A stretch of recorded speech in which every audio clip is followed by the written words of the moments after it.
Just tell me a little bit about Yeah. what it's been like for you since Tokyo, and then doing this, and then achieving what you've achieved.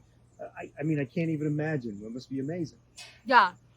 Tokyo, the meet itself, I didn't realize how much we were robbed of during that COVID Olympics until I had this experience. And granted, like, I'm so grateful that we even had that experience at all during such a turbulent time. And I think that the Japanese and Japan just like put on a great show for us. But I mean, there are things like we couldn't do because of COVID, like have our family there after our race and like our friends to like greet us. And also not having a crowd, which is huge. Like, I love the crowd. I love feeling the energy that they bring. And just like the noise is like, it's so fun to draw upon that, especially, and like get your adrenaline going using that before your race. Like, I think that's part of what makes the sport so fun.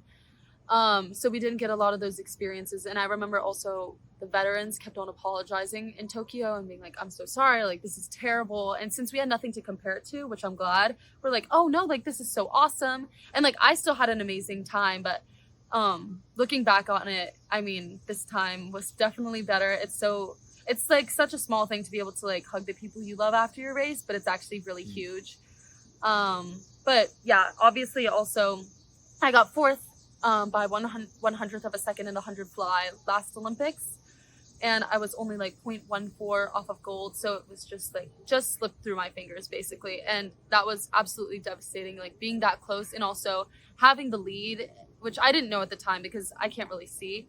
But then like having it slip away at the like very last millisecond was very, very tough. And I think that as much as it hurt at the time, I think that it kind of needed to happen. If I had won, I don't think I would have, I know I wouldn't have appreciated it in the same way that I did this time. And I think that it also drove me and it made me work harder. I mean, like, I think it increased my mental toughness also and my resilience.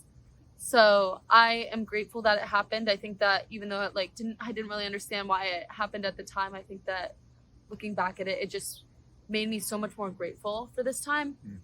And it just made me realize how truly hard it is to medal. Going in, I kind of just thought like, oh, everyone on team, like if I'm on Team USA, like I will medal because we are like the best. And even though we are, USA swimming has been historically so dominant, I think that I don't remember the last time when we didn't win the medal count. It's still so hard to medal. So it just made me realize and really appreciate what a big moment that was.